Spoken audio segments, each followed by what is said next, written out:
Hello everyone, and welcome to a cEDH gameplay video. In this video, you will be seeing our hands as well as hearing our thought processes throughout the entire game, so hopefully you enjoy. Today I will be playing Tatsunari Toad Rider. This is a Sultai deck that wins through Isochron Scepter and Dramatic Reversal. It also has an Adnos package, as well as a Thrasios Oracle Demonic Consultation package, and we are hopefully going to try to win through some enchantment shenanigans. Okay, so this sounds pretty good. We are the starting players, so turn 1 Mystic Remora is always nice. We've got a little bit of ramp with our Elves of Deep Shadow and our Deathrite Shaman. We can do some shenanigans with Eldritch Evolution. So yeah, I'm happy. Hey guys, playing Sigarda again, a favorite of mine. This is my opening hand. 2 lands, we have turn 1 commander, we have some dorks, we have some tutors. I think it's gonna be pretty good. Hi everybody, I'm playing Nymris Una's Trickster, a Demir control deck that is winning with Thrasios Oracle and Consultation. Also with Nymris, as you're drawing cards, you're putting one of them into your graveyard, which is gonna make Yawgmoth's Will really explosive. I really like my first 7 actually. I have a Mystical Tutor, I have a Thrasios Oracle, so I can use the Mystical Tutor to find the Demonic Consultation, and with the Chromox I can potentially win turn 2. That is great. However, as I don't have any protection in my hand, I might need to actually sit back and keep the cards in my hand before I go for it, because if my opponents actually have mana open at turn 2, it's very risky to go for the win here. So instead I might actually try to put Nymris into play early in the game with the Chromox and with the Ritual in my hand, so I can attempt to win turn 2, but I can also play the longer game here with some Nymris grind game. Hi, I am once again playing Thrasios and Tymna, Hermit Druid. So the main game plan is get the Hermit Druid into play early, mill my deck, and then flashback ready turn to reanimate Thrasios Oracle and win. Or an alternative Hermit Druid is No One's Encore plus a fellow Delusionists, who also can mill my whole deck. So my starting 7, pretty good. 4 lands, a dork, and green suns in it. Doesn't look that much to the world, but it does represent the turn 2 Hermit Druid into a turn 3 protected win. Because with 4 mana you can activate Hermit Druid, flashback Malevolent Hermit, and then still Dread Return for the win. So I think I'll keep this. Let's see how it goes. With that, let's start the game.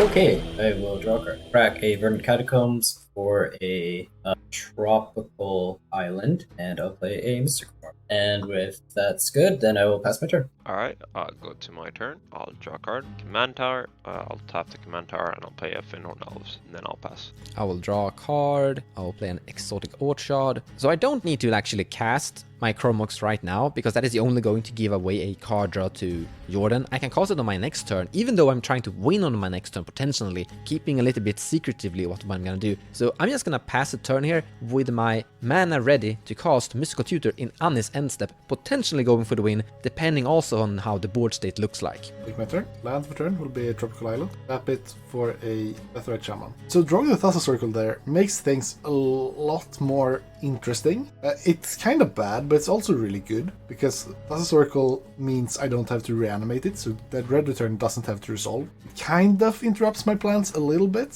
so it's not perfect, but it's really interesting to have this in my hand now. And with that, I'll pass the turn. You guys aren't playing Mystic Remora, right? I will pay for 1. I'll play a Mana Confluence, I will tap it for an ouch, and play a Deathrite Shaman, and pass the turn. Alright, going to my turn. I'll draw a card. I will play a Scrubland. Otherwise known as a Jordan. True. I'm gonna tap 3 for a Sanctum Relay. Choosing 1. Yeah, let's do 1. If that's alright, I'll pass my turn. That is so bad, but also if we would have cast Mystical Tutor in response to that thing and find the Demonic Consultation, he would absolutely have chosen 1. I was so close of being amazing. Oh well, back to the Nymris grind plan instead then, I guess. Draw a card for the turn. Gonna play this island. I'm gonna play a Chromox. Yay, can I draw? I'm gonna imprint this Mystical Tutor. The fish may draw a card, as the Mystical Tutor is kind of useless right now. Tap 1 here, tap 1 there, and cast a Malevolent Hermit. Still 1 mana ready to activate it, and I pass the turn. Take my turn. Land for turn will be a Ungrowth Stadium. Tap 2 to cast a Hermit Druid. So drawing the Hermit Druid there was really fortunate.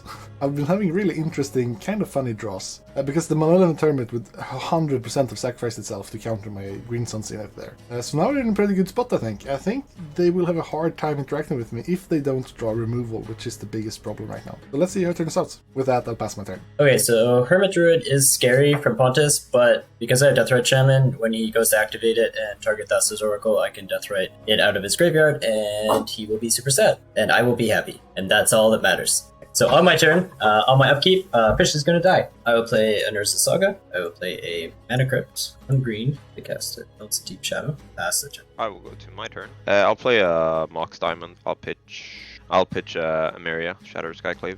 I will then play a Jewel Lotus. I will crack said Jewel Lotus, and I will tap a Finnorn Elf, and I'd like to play my commander. I'm gonna tap 2, and I'm gonna play a Survival of the Fittest as well. Yeah, if that's good, I will pass my turn. We're in a pretty good position. My commander out, we already have Coven out, generate some value, and we have the Survival of the Fittest, so that's just gonna be another great value engine. Hopefully we don't lose in like 2 seconds, and because I did greed out a bit, but I do have the silence, so we might be okay. So that survival is a big problem. All the other effects we were able to deal with, especially since we drew the Thassa's Oracle, but the survival does represent him in instant speed finding endurance and casting it, and that's one too many things. I don't think we can actually go for it on my turn, but hopefully he has to use it earlier. Most likely we cannot win through this. Alright, my turn, drawing a card, and we're gonna pass the turn here with 1 Malevolent Hermit. Take my turn. My draws this game has been very interesting. Sadly, Demonic Consultation doesn't help me here. There's still a Malevolent Hermit in play, so it doesn't save me. But, like, this has been really weird. I've drawn, like, everything I'm thinking about, and yeah. So with the Survival still in play, he hasn't tapped, Monsters all his mana untapped. This is a really bad spot to try to win. So the plan here is basically to grind with Tymna. Land for turn will be a Wooded Foothills. I'll fetch, finding a Savannah, tapping 3 to cast a Tymna, and then passing the turn. Play this Phyrexian Tower. I'll tell Alice a Deep Shadow for a black, and a Mana Crypt to cast my commander. Tatsunari Toad Rider. Ribbit. Yeah, and I'm to tap these 3 to cast a Woodfall. Yep, yeah. I'll just pass on that. Alright, that's for draw 5. Alright, I am discarding Whip Silk, Eldritch Evolution, and a Veil of Summer. Yep, I'm discarding Finale of Devastation and Silence. Cabal Ritual, Thassa's, Miscast, Fought Vessel, and Hurl's Recall. I'm discarding Mana Drain, Green Sun Zenith, Overgrown Tomb, Thassa's Oracle, and Demonic Consultation. I will pass my turn. Cool, I'll go to my turn. I will draw a card. I'll play a City of Brass. I guess I can move to combat. Jordan, could you be so kind as to take... You can take 7, actually. Why not? You top, because that way I do have Coven right. Yeah, 4, 3, and 1. Cool. Top 5. I will grab this Cathar Commander. Alright, then I'll tap my Finnorn Elves, my Command Tower, my Savannah, and my Mox Diamond. I would like to play a Natural Order, sacrificing my Finnorn Elves. I have a response to your natural order. Yep. Here's a Shadow of Doubt. Players can't search this turn, and I get to draw a card. Yeah, that's annoying. I'm gonna get something I'm gonna get a stacks piece that deals with everything once. I'd rather you not. Yeah, alright, I can't search my library, sadly. I draw a card. I will then do so much as to just pass my turn, I think. Draw a card for the turn. Here's a Command Tower. I cast a Mana Crypt. 1, 2, 4, 5. I'm gonna cast Nymris. And then I pass the turn. Take my turn. Land for turn will be a Warlord Grove. Go to combat. Attacking Anis for 2. Gain 2. Post combat main phase. Pay 1. Draw 1. Tapping 2. I'll cast Thrasios. Play this Misty bracket for a under PC. Alright, oh yeah, and Urza Saga gets sacked. Then I'll go get a soul. I'll tap Soul Ring to cast an Arcane Signet and a World, and not much to do with it. So I will pass the turn. So this is something of a good example of why the Toad is, in my opinion, a bit like risky to play as a commander, because yeah, sure, you have a cool potential combo going for it, but look at his board state, look at the amount of mana he has, and just imagine if that was a Thrasios or a Kenrith. He could have drawn a lot of cards here, but the Toad doesn't really have any card draw effects on it, so he's just mana flooding for no reason here, which is a little bit sad. Ends up, I'll go down to 37, I'll take damage. I'm gonna discard this Cathar Commando to search my library for a creature card, if that's alright. Let me just grab this one real quick. I'm gonna get Iasharn, Implacable Earth. Put her into my hand, and then go to my turn. I'll play a Martial Arts as a Veil. I'm gonna play a Birds of Paradise. And then, I will move to combat. Jordan, would you be so kind as to take another 4 attack trigger? I'm gonna view the top 5. So you can't see it right now because it's off camera, but we have a Sigarda trigger right now. And we have a couple of choices. We either have Rick, which is a very powerful effect in the deck, and makes just beating people to death much easier because he just buffs all your humans, and then giving them vigilance and lifelink as well. It's usually pretty good. And then we also have Leon Regard, which might be relevant.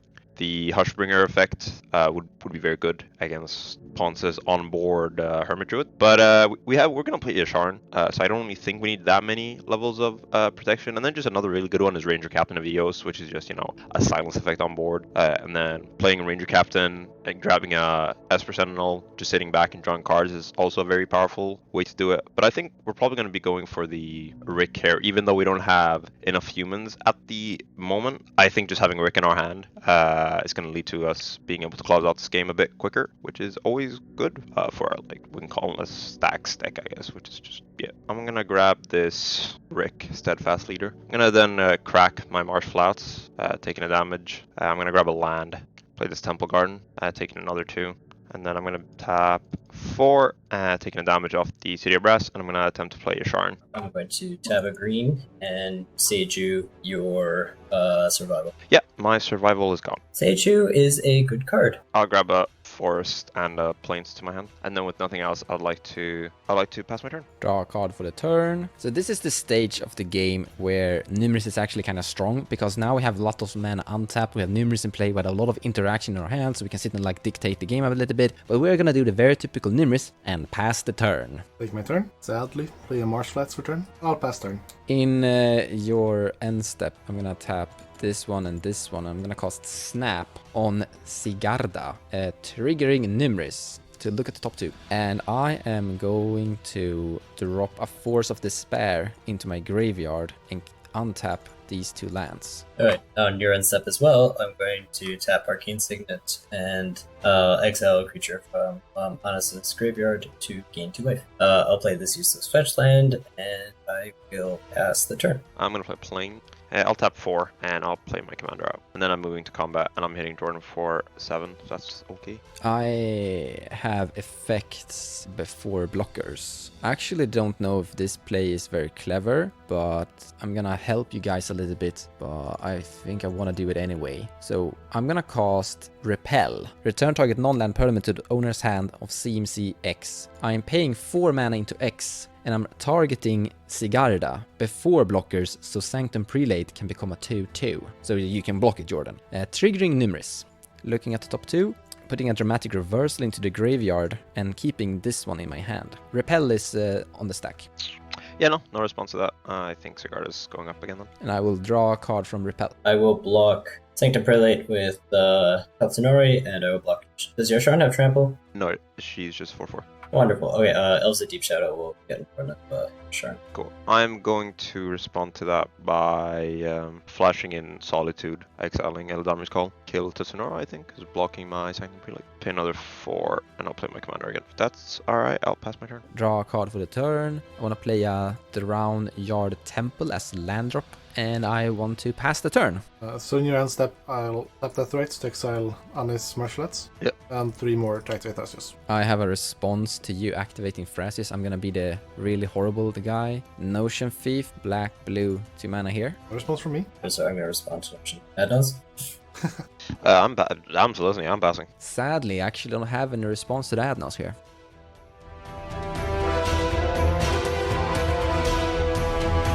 I'm going to stop there. Alright, that wasn't that amazing Adnos, honestly. I think we're fine. I think we're fine, guys. Notion Thief resolves. You may draw no more cards, guys.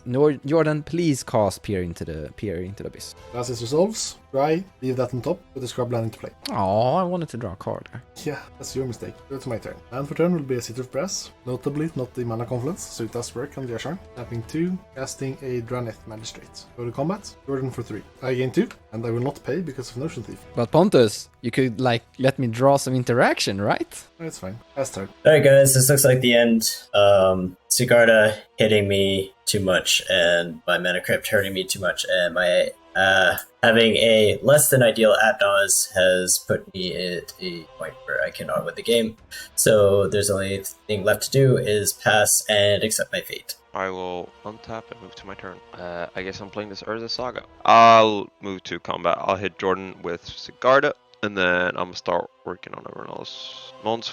Well, you have a 1/6? That's annoying. Pontus, you want to take 7 Pontus? No blocks. Yep. I have an attack trigger, so I'm gonna... I'm so happy that Nymris is like a 1/6. It's like, it's a really good blocker, and it means Anna's attacking Pontus before me here. Yeah, so I'll grab Adeline. Resplendent Cathar. She's a 3-mana Vigilance. Adeline Resplendent Cathar's power is equal to the number of creatures you control. Whenever you attack for each opponent, create a 1/1 white human creature token that's tapped and attacking that player or planeswalker they control. And just like that, Wing Colonist stacks claims another life. Suck it, Mikey. I'm just kidding. Love you, Mikey. Love you. As I casually just move on after I've murdered Jordan, I'd like to tap 3 mana. I'd like to play my Adeline. And then I'll tap 4, and I'm playing Rick. I'll choose Vigilance, and actually I'll just give everything for a strike. Draw a card for turn. I pass the turn. Take my turn. So in this scenario with this board state, I would very much like to resolve my Winds of Abandon. That would save me a lot of trouble. I am very close to be able to winning now. The Malevolent Hermit is annoying. It's like surprisingly annoying to me. But I'm not sure if Mons will let the Winds of Abandon resolve. I think he should. I think Anis will spiral out of control if it doesn't resolve. But Mons having Nymris and a Notion Thief makes Mons, or will probably make Mons a bit more stubborn. But I think my only real out is to slam it. So let's see how he responds. Tapping Deathrite to exile a land from Anis' graveyard, make it white. Then tapping for 6 mana. I will overload a Winds of Abandon. Mons, I understand that you might not want to get rid of your board. So we actually need this one to resolve, because I'm not dead to Anis at the moment, but Anis is basically putting a clock on us here, and this kind of solves the problem. It is a little bit sad that we lose our Notion Thief. Losing Nymris doesn't really matter because we have the mana to recast Nymris without a problem, and we still have a pretty amazing hand size. So I'm actually gonna let this one resolve, but we are gonna do one thing before it resolves. I have a response to that Pontus. I'm gonna tap 2 here and cast Drown in the Lock, trying to destroy your Draenei Magistrate so I can recast my commander after this board wipe. Also, I have a Nymris trigger looking at the top 2, putting Boseiju into the graveyard, and we're keeping this one right here. Then I have no further effects against your board wipe. Ooh.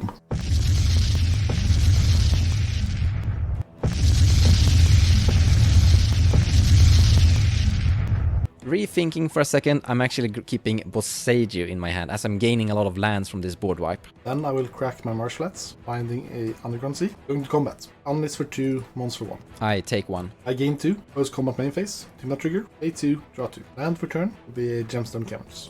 I will tap 2, taking damage, to cast a Contender. Then I'll pass the turn. This gets a counter on it.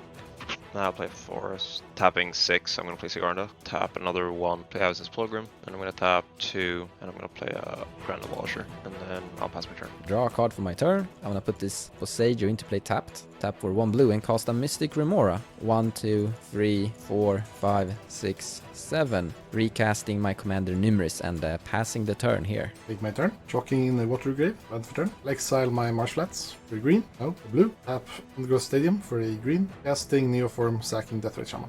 Tap Bloom Tender to pay for fish. I have a response to this. I'm gonna cast Force of Negation, pitching a Opt here. Triggering Nymris, look at the top 2. I'm gonna put this Morphic Pool into the graveyard and trying to counterspell your Neoform. I'll tap 1 blue. You cast a Blusterstorm. 3 copies targeting Force Negation. Not paying for fish. I'm gonna tap this and cast a Brainstorm in response to that. Draw 3, and none of the cards on top of my library does it. And I'm gonna pass. So we could have used Tainted Pact here. So in hindsight, maybe I should have been a little more safe and actually used the Tainted Pact here. I'll find a Grand Abolisher. Tap a green, activate Hermit, mill my library, then I will flashback Dread Return by sacrificing Hermit Druid, Doom Thunder, Thrasios to reanimate Thassa's Oracle. Do you pay for fish? No, or sure, I can. It doesn't really matter. Grand Abolish is there. GG, my friend, I don't have anything. So that was a really weird game. I kind of won because nothing went against me too bad. I drew really weirdly in the beginning. Jordan never exiled my Thassa's Oracle, which I found interesting, but I didn't really want to bring it up because that would be a bad omen. And then Mons was kind of stuck in between a rock and a hard place in the end there. If my Winds of Abandon wouldn't have resolved, Andis would just have ran away with the game. And Mons Sports, it wasn't that good for him. So I can understand him letting that through, but that did win me the game big time. Without it, I would have no chance to win. But yeah, it did the thing, kind of, almost. It worked out in the end. Thank you for watching, and hope we'll see you in the next video.